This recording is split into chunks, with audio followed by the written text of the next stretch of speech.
नमस्कार बच्चों, आरंभ करते हैं आप विचित्र साक्षी पाठ का अभ्यास कार्य।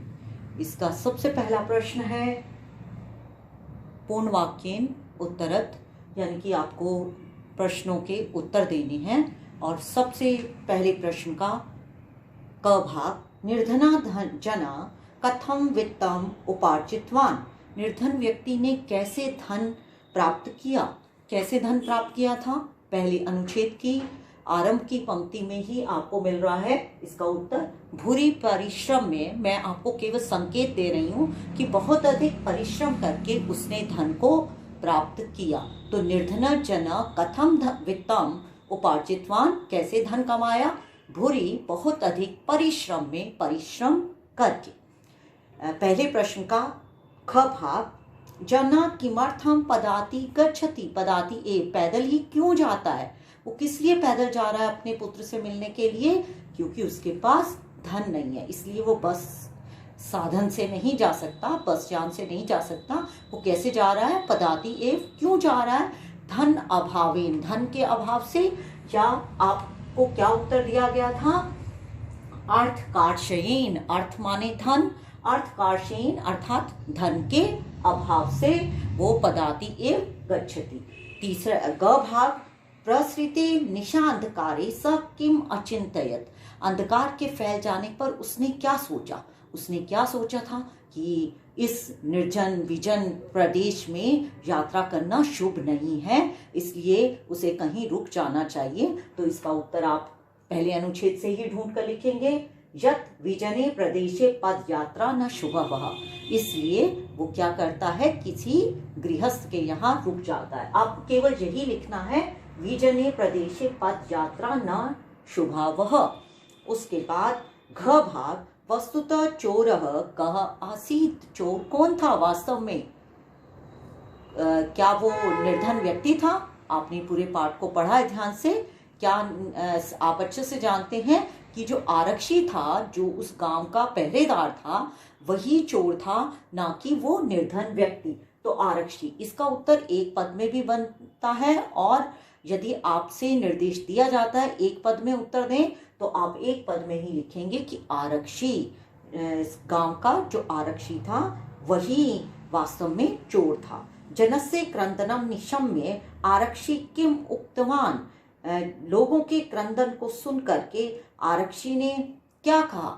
जनस्य क्रंदनम निशम्य, यह आपने आज का जो घटनाक्रम पढ़ा, आज की जो कथा वस्तु पढ़ी, उसमें आपने जाना कि उस व्यक्ति कब वो क्रंदन करता है, जब वो शव को लेकर आ रहे हैं और शव वहन करने में वो दुर्बल निर्धन व्यक्ति जो कृषकाय है, उससे उस शव का भार सहन नहीं हो रहा, वो क्रंदन करता है।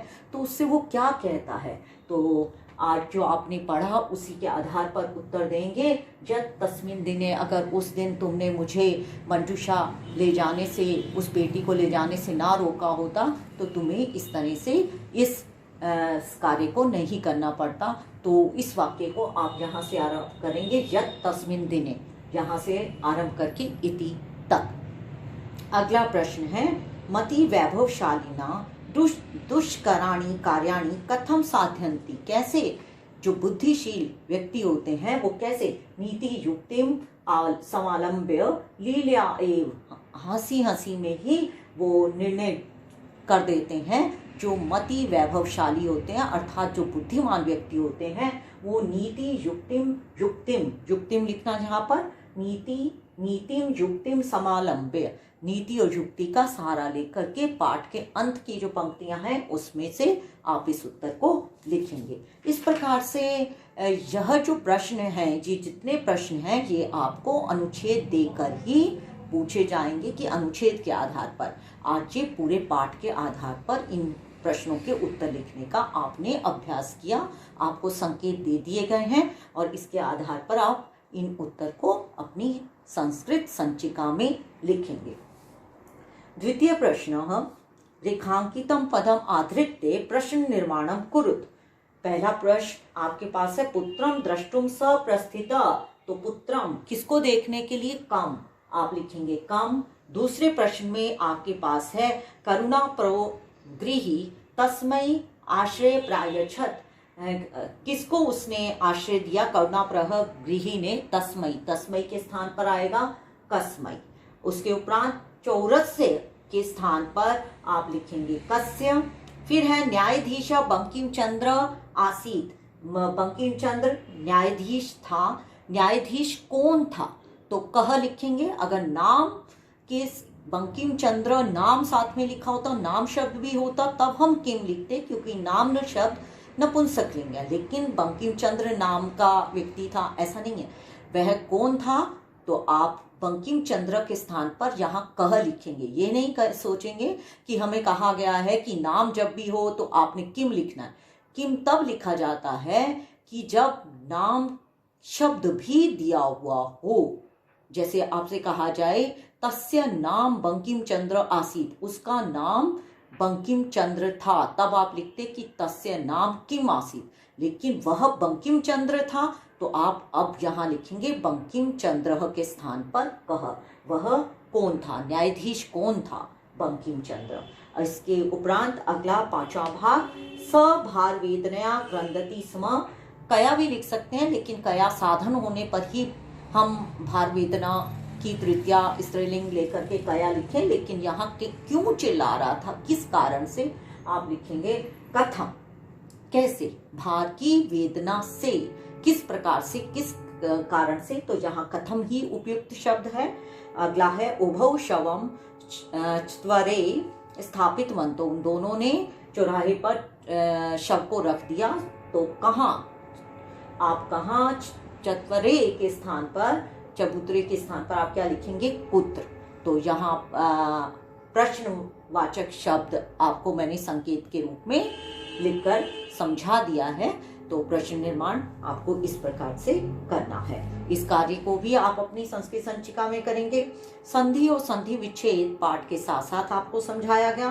फिर आपको पुनः एक बार बता देती हूँ, पदाति रेव, पदाति जमा एव लिखे हैं, निशा जमा अंधकारे, अभ्यागतम भोजनांते, चोरः जमा अयम, गृह अभ्यंतरे संधि युक्त पद, गृह जमा अभ्यंतरे, दीर्घ संधि लीलिया जमा एव, वृद्धि संधि है, यत जमा उक्तम, व्यंजन संधि है, प्रबुद्धो अतिथि, यह संधि विसर्ग संधि का यह भेद भी आपके पाठ्यक्रम में है। प्रबुद्ध जमा अतिथि दिया हुआ था, उत्व विधान विसर्ग को ओ और अतिथि के अ को अग्रह का चिन्ह। इसके बाद जो प्रत्यय आपसे पूछे जा रहे हैं वो ल्यप, तक, तवतु और तुमुन प्रत्यय से युक्त जो शब्द मंजूषा में दिए हुए हैं उन्हें पृथक करना है। इस प्रश्न को करने की आवश्यकता नहीं है, आपने प्रत्यय साथ साथ आपको पाठ के साथ साथ समझाए गए हैं। लेकिन क्योंकि आपके व्याकरण की पुस्तक में इस समय मत्तो, त्व और ताप प्रत्यय हैं, तो इस प्रश्न को छोड़ा जा सकता है।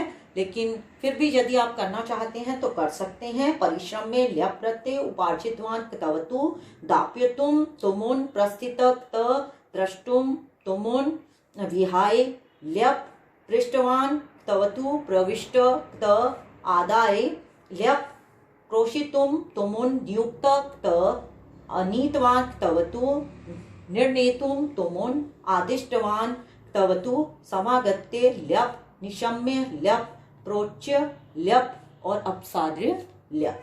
तो ये ल्यप प्रत्यय के बहुत अधिक हैं आपके पास उदाहरण। अगला है भिन्न प्रकृतिक पदम चिनुत। यह कार्य आपके पास भाषिक कार्य में आएगा जो 6 अंक का होता है और उसमें पूछे जा सकते हैं इस प्रकार के प्रश्न। विचित्रा, शुभवः, शंकया, मंजूषा, इनमें से भिन्न प्रकृति शब्द क्या है? विचित्रः स्त्रीलिंग, मंजूषा भी स्त्रीलिंग, शुभवः भी स्त्रीलिंग, लेकिन यहाँ पर शंकया में तृतीया विभक्ति है इसलिए भिन्न प्रकृति शब्द है। कश्चन, किंचित, त्वरितम, यदुक्तम, यहाँ पर ये सब अव्यय शब्द हैं। कश्चन, किंचित, त्वरितम और यदुक्तम। अगर हम देखें कि इन सब में संधि हो रही है, कह जमा चन, किम जमा चित, यत जमा उक्तम, लेकिन त्वरितम में संधि नहीं है तो ये इसे आप भिन्न प्रकृति में ले सकते हैं। पुत्रः, तन्यः, तनुज, पुत्र के पर्यायवाची हैं। व्याकुलः शब्द भिन्न प्रकृति है। करुणापरा, अतिथिपरायण, प्रबुद्ध जना, यहाँ पर ये सब प्रथमा के हैं। करुणापर, प्रबुद्ध में त प्रत्यय है, बाकी सब प्रथमा विभक्ति एक वचन है और मूल शब्द है, लेकिन प्र जमा बुद्ध जमा त प्रत्यय, वहां प्रत्यय जुड़ा हुआ है, इसलिए वो भिन्न प्रकृति है। छठा प्रश्न, क भाग निक्षा के कारण द्वितीय विभक्ति का प्रयोग करना है। आपको ग्राम में निक्षा के कारण द्वितीय लगानी है, ग्रामम। नगर में निक्षा के कारण नगरम, निक्षा औषधाल्यम अस्ति, तो नगरम। इस प्रति के कारण द्वितीय लगानी है। न्यायाय अधिकारिन, गुणिन की तरह चलाएंगे और आप लिखेंगे न्यायाय अधिकारिणम। इसके उपरांत गृहम, प्रति के कारण द्वितीय। फिर कोष्टक में जिस प्रकार से आपको निर्देश दिया गया है उसी विभक्ति का प्रयोग करना है। गृह शब्द में पंचमी, गृहात। चौर शब्द में द्वितीया, चौरम। और अतिथि शब्द में चतुर्थी, अतिथये। और न्यायाधीश शब्द में द्वितीया, न्यायाधीशम। बहुवचन में परिवर्तन कीजिए। जब भी किसी वाक्य को बहुवचन में बदलना है तो आपको कर्ता और क्रिया दोनों को बदलना होगा। पहले में आप कर्ता के स के स्थान पर ते लिखेंगे, कृतवान की जगह कृतवान, कृतवंतो, कृतवंत। चौरः ग्रामे नियुक्तः राजपुरुषा आसन, मैंने सब में बहुवचन किया है, कर्ता में भी और उसके जो विशेषण हैं उनमें भी, और आसीत के स्थान पर आसन। केचन चोरा प्रविष्ट, आपके पास था कश्चन चोरा, तो आप कहचन के स्थान पर केचन लिखेंगे कि कोई चोर घर के अंदर प्रवेश कर गया, कोई चोर प्रवेश कर गए, तो क्रिया प्रविष्टः बन जाएगा। चोरः एक वचन के स्थान पर चोरः। ते स के स्थान पर ते बहुवचन और स्थापित वान के स्थान पर स्थापित वंतः, स्थापितवान, स्थापितवन्तौ, स्थापितवन्तः। तो भाषिक कार्य के अंतर्गत इस प्रकार के कार्य पूछे जा सकते हैं। तो यहाँ यह अभ्यास कार्य समाप्त होता है। आपको मैं इसकी PDF के रूप